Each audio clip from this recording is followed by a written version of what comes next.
They didn't just lose the war.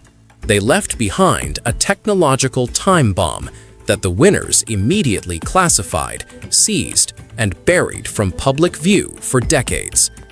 Some of these inventions are sitting inside the weapons aimed at cities right now. Others became the rockets that took humans to the moon.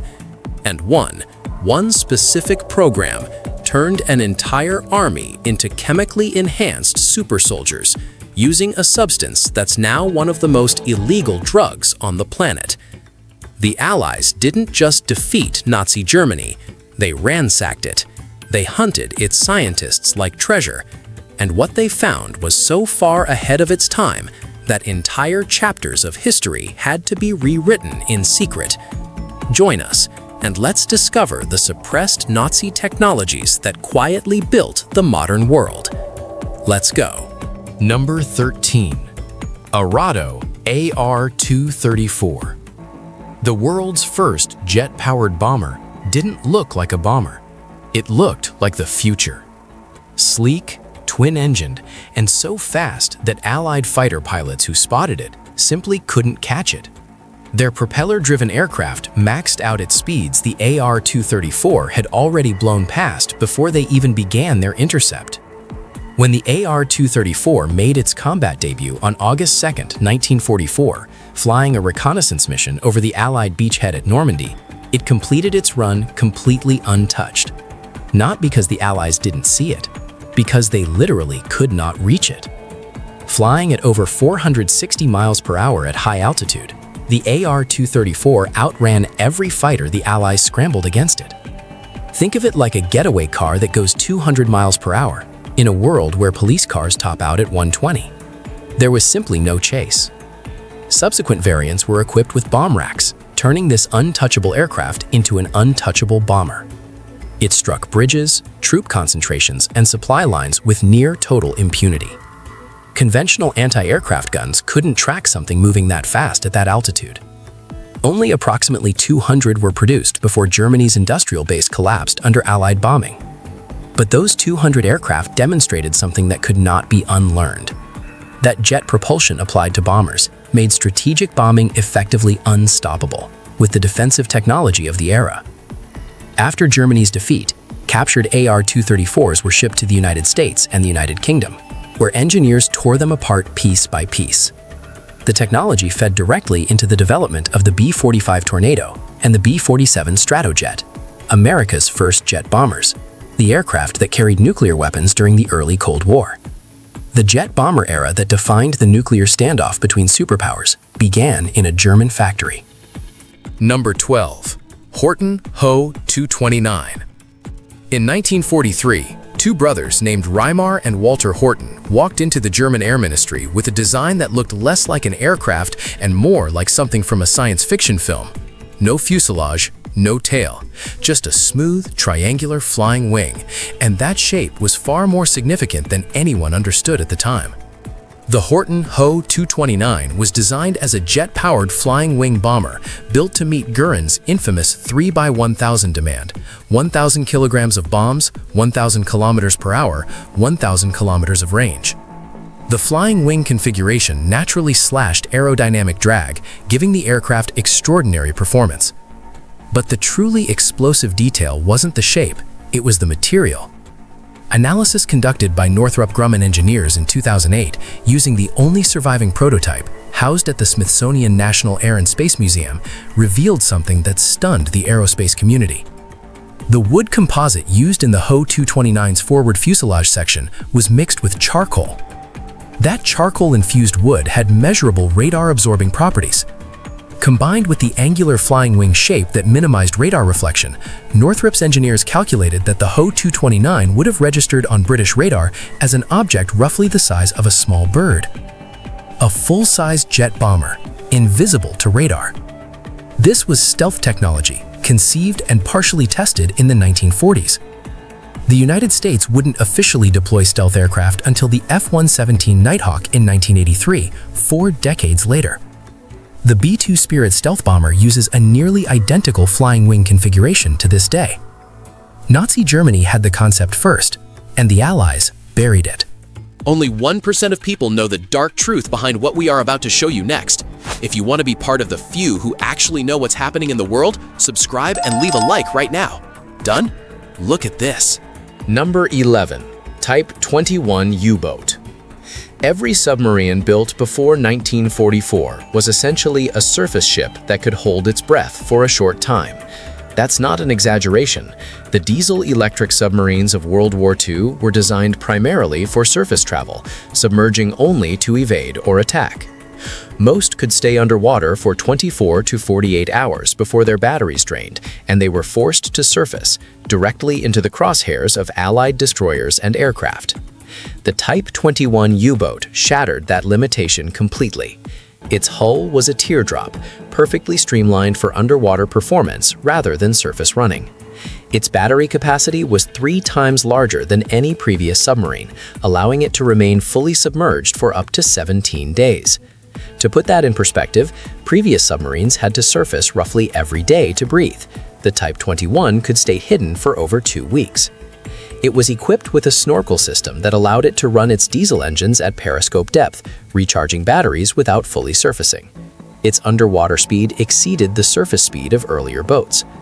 Allied sonar operators and convoy escort commanders had no doctrine, no tactics, and no technology prepared to counter a submarine that moved this fast and stayed this deep for this long.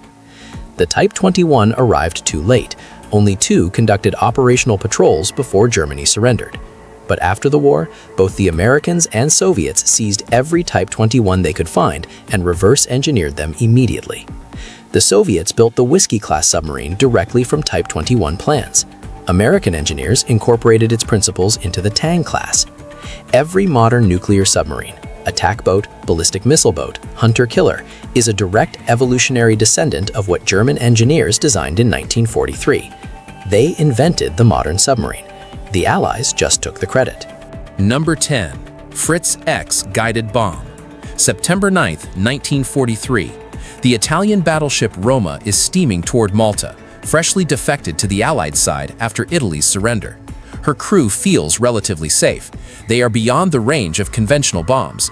Their anti-aircraft guns are loaded and ready. Then 2 objects fall from a German Dornier DO-217 flying at high altitude, far above the reach of Roma's guns. The objects don't fall freely.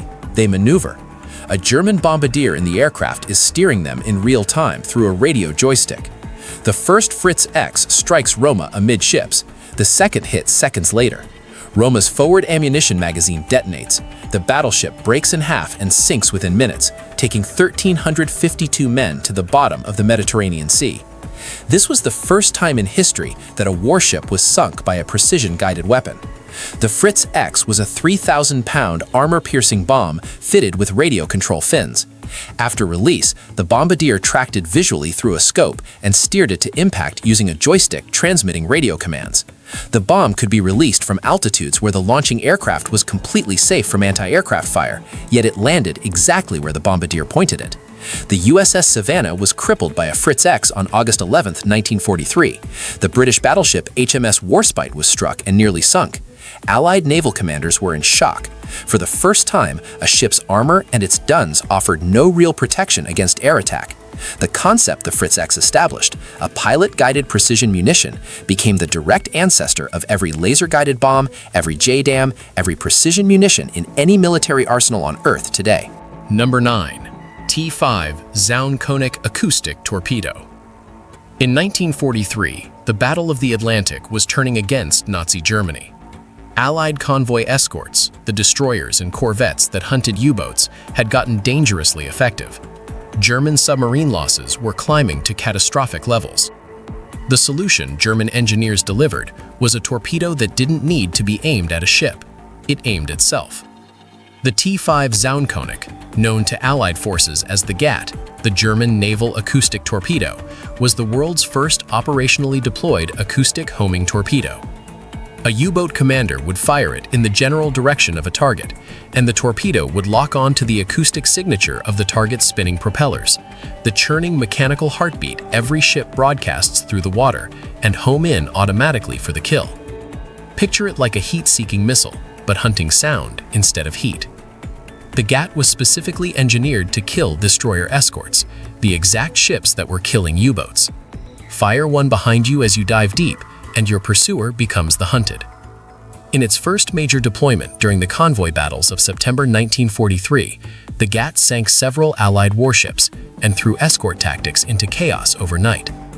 The Allies scrambled to develop acoustic decoys, noise-making devices towed behind ships to confuse the GAT seeker. The countermeasure race that followed defined underwater warfare for the next 50 years. Every heavyweight torpedo fired by every major navy in the world today uses acoustic homing guidance as its primary targeting system. The technology traces directly back to the Zaunkönig. German engineers essentially invented the Spart torpedo, and every navy on Earth adopted it. Number 8. Wasserfall surface-to-air missile. Long before the Patriot missile system, long before surface-to-air missiles became the backbone of every modern air defense network on Earth, Nazi Germany was already firing them. The Wasserfall, German for waterfall, was a supersonic, radio-guided surface-to-air missile developed from 1943 onward as a direct answer to the devastating Allied bombing campaigns that were reducing German cities to rubble. It stood 26 feet tall, weighed nearly 8,000 pounds fully fueled, and was designed to reach altitudes of 35,000 feet, the exact operational ceiling of Allied heavy bombers like the B-17. The Wasserfall used a liquid propellant rocket motor derived directly from V2 technology, giving it a speed that no bomber could outrun. It was guided by radio command. A ground operator would track both the missile and the target aircraft using radar, then steer the Wasserfall toward the intercept point using a joystick. The warhead was designed to detonate near a bomber formation, showering it with high-velocity fragments. Engineers estimated that a battery of Wasserfall missiles could break up an entire Allied bomber formation. The implications were terrifying. Allied air planners calculated that if Wasserfall had entered mass production by 1944, the strategic bombing campaign over Germany would have become unsustainable. Crew losses would have been catastrophic. The war's timeline could have shifted dramatically. Production never reached operational scale. Germany's industrial base was already collapsing. But after the war, American and Soviet engineers seized Wasserfall blueprints and prototypes. The missile directly influenced American Nike Ajax and Soviet S-25 surface-to-air missile development, the very first SAM systems of the Cold War. Every Patriot battery protecting an airbase today has Wasserfall in its family tree. Number 7. Messerschmitt Me 262. In the summer of 1944, American B-17 bomber crews over Germany started reporting something that their debriefing officers initially refused to believe: aircraft with no propellers, coming in at speeds no fighter they had ever encountered could match, gone before the tail gunners could even swing their weapons to track. The Messerschmitt Me 262 was the world's first operational jet-powered fighter, and the performance gap between it and every Allied aircraft in the sky was not marginal, it was generational. The Me 262 flew at 541 miles per hour. The best Allied piston fighters topped out at roughly 440. That 100-mile-per-hour difference sounds modest until you understand what it meant in a dogfight. The Me 262 could choose to engage or disengage at will. No Allied fighter could force a fight it didn't want. It was armed with 4 30mm Mk108 cannons. A single 1-second burst from all 4 guns delivered enough destructive energy to tear a B-17 in half. Pilots reported penetrating tight Allied bomber formations, firing, and being out the other side before defensive gunners finished tracking them. What prevented the Me 262 from winning the air war over Europe was not Allied technology. It was Hitler's insistence on deploying it as a bomber, German fuel shortages, and Allied attacks on airfields. After Germany's surrender, American and Soviet engineers treated captured Me 262s like archaeological treasures. The swept-wing jet fighter configuration, the axial flow jet engine layout, the high-speed flight aerodynamics, all of it fed directly into the F-86 Sabre and the MiG-15, the aircraft that fought over Korea. Modern military aviation was born in Germany in 1942. Number 6. ZG-1219 Vampire Night Vision. Before 1939, darkness was the great equalizer on a battlefield. No army could see in total darkness. Night belonged to no one, or to whoever was willing to move blind and risk the consequences. Nazi Germany ended that equality. The ZG-1219 Vampire was the world's first practical infantry night vision system, and it gave German soldiers something that had never existed in warfare: the ability to see clearly in total darkness while everyone around them was effectively blind. The system worked by projecting a beam of infrared light, completely invisible to the naked human eye, and then using an infrared-sensitive image converter tube to display the reflected image to the user. The soldier looked through a scope and saw the night landscape lit up in ghostly green detail. To every enemy soldier around him, the darkness was absolute. Vampire-equipped Panther tanks, approximately 50 were fitted with hull-mounted systems, could identify and engage targets at night before those targets even knew a tank was nearby. Infantry versions were mounted directly on the Sturmgewehr 44 assault rifle, giving individual soldiers the ability to fire accurately in pitch darkness.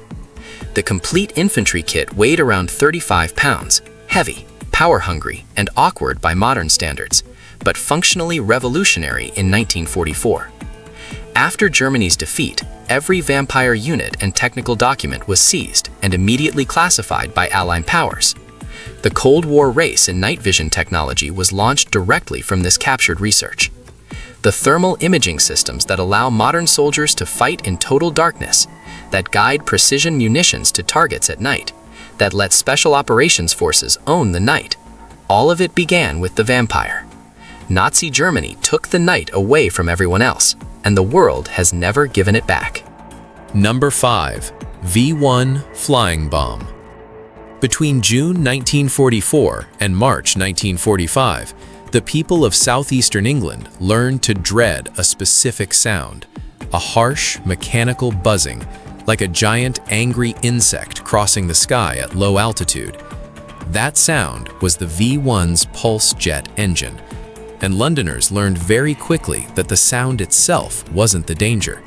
The moment of danger was when the sound stopped, because 5 to 15 seconds after the engine cut out, after the fuel ran out, and the V-1 tipped into its terminal dive, it hit the ground. And then the warhead detonated. The Fieseler Fi-103, designated V-1, Vergeltungswaffe 1, Vengeance Weapon 1, was the world's first operational cruise missile, pilotless, autonomous.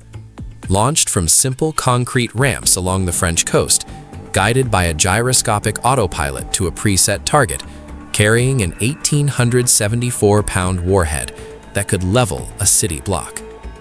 At the peak of the V-1 campaign, Nazi Germany was launching over 100 per day at England, 100 unmanned cruise missiles every single day. In total, 9,521 V-1s were fired. They killed over 6,000 people, injured 18,000 more, and destroyed tens of thousands of buildings across London and southeastern England. The psychological terror was unique. Unlike the Blitz, there was no pilot to shoot down, no crew to demoralize, no human element to exploit. The V-1 had no fear. After the war, every major power seized V-1 technology and reverse-engineered it. The American Tomahawk cruise missile, fired in every significant U.S. military action since the 1980s, is the direct descendant of the V-1. Nazi Germany invented autonomous cruise missile warfare. The world never stopped using it. Number 4. V-2 Ballistic Missile. On September 8, 1944, London experienced something completely new in the history of warfare: an explosion without warning. No air raid siren, no sound of approaching aircraft, no whistling of a falling bomb, just a massive detonation. And then, a moment later, the delayed sonic boom of the missile that had already arrived. That inversion of cause and effect, the explosion before the sound, was the psychological signature of the V-2. By the time you heard it coming, it had already hit. The V-2 was the world's first operational ballistic missile. Developed at Peenemünde under Wernher von Braun, it stood 46 feet tall, weighed 27,000 pounds fully fueled, and traveled to the edge of space, over 50 miles in altitude, before plummeting back to Earth at 3,500 miles per hour. 3,500 miles per hour. That's roughly 5 times the speed of sound. No anti-aircraft system in existence could intercept it. No radar of the era could track it fast enough to matter. Between September 1944 and March 1945, Nazi Germany fired approximately 3,000 V-2 missiles at Allied targets: London, Antwerp, Liège. Each carried a 1-ton warhead capable of destroying an entire city block. After Germany's defeat, Number 4. V-2 ballistic missile. On September 8, 1944, London experienced something completely new in the history of warfare: an explosion without warning. No air raid siren, no sound of approaching aircraft, no whistling of a falling bomb, just a massive detonation. And then, a moment later, the delayed sonic boom of the missile that had already arrived. That inversion of cause and effect, the explosion before the sound, was the psychological signature of the V-2. By the time you heard it coming, it had already hit. The V-2 was the world's first operational ballistic missile. Developed at Peenemünde under Wernher von Braun, it stood 46 feet tall, weighed 27,000 pounds fully fueled, and traveled to the edge of space, over 50 miles in altitude, before plummeting back to Earth at 3,500 miles per hour. 3,500 miles per hour. That's roughly 5 times the speed of sound. No anti-aircraft system in existence could intercept it. No radar of the era could track it fast enough to matter. Between September 1944 and March 1945, Nazi Germany fired approximately 3,000 V-2 missiles at Allied targets: London, Antwerp, Liège. Each carried a 1-ton warhead capable of destroying an entire city block. After Germany's defeat, both the Americans and Soviets launched frantic operations to capture V-2 technology and the scientists behind it. Operation Paperclip brought Wernher von Braun and over 100 key German rocket engineers to the United States. The V-2's direct descendants, the Redstone rocket, the Jupiter C, launched America's first satellites and astronauts. The Saturn V rocket that carried Apollo 11 to the moon was a direct evolutionary descendant of the V-2. The space age was built on a Nazi weapon. Number 3. Sturmgewehr 44. Every major war since 1950, every insurgency, every guerrilla conflict, every terrorist attack involving automatic rifle fire. Trace the weapon backward through its design lineage far enough, and you consistently arrive at the same point of origin: a German factory in 1943, and a weapon called the Sturmgewehr 44. The STG-44 was the world's first true assault rifle. The concept emerged from the brutal, close-range killing fields of the Eastern Front, where German infantry discovered that bolt-action rifles, accurate at long range but agonizingly slow, were getting them killed in close-quarters combat against Soviet soldiers armed with submachine guns. The solution was a new category of weapon entirely, one that fired an intermediate cartridge, shorter and less powerful than a full rifle round, but far more powerful than a pistol round, at a fully automatic rate of fire, from a 30-round detachable magazine. The STG-44 gave a single infantryman the ability to lay down automatic suppressive fire at close range and deliver accurate aimed shots at 300 meters. One weapon that did everything. Approximately 425,000 were produced before Germany's industrial collapse. After the war, Soviet engineers captured STG-44 rifles, blueprints, and German weapons engineers. Mikhail Kalashnikov has himself acknowledged studying the STG-44 during development of his own design. The result was the AK-47, which used the same gas-operated mechanism, the same intermediate cartridge concept, the same selective fire system. An estimated 100 million AK pattern rifles exist worldwide today. They have been fired in every significant armed conflict since Korea. The most lethal small arm in human history was fathered by a German engineer in 1943, and the soldiers carrying it were fueled by something far darker than patriotism. Number 2. Messerschmitt Me 163 Komet. Imagine a fighter jet so fast, so violently powerful, that it was more dangerous to the pilots who flew it than to the enemies it was meant to destroy. That was the Messerschmitt Me 163 Komet, the world's first and only rocket-powered fighter aircraft to see operational combat, and one of the most terrifying machines ever to fly. The Komet used a liquid propellant rocket motor, the Walter HWK 109-509, that burned a mixture of two hypergolic propellants so violently reactive that contact between them caused spontaneous combustion.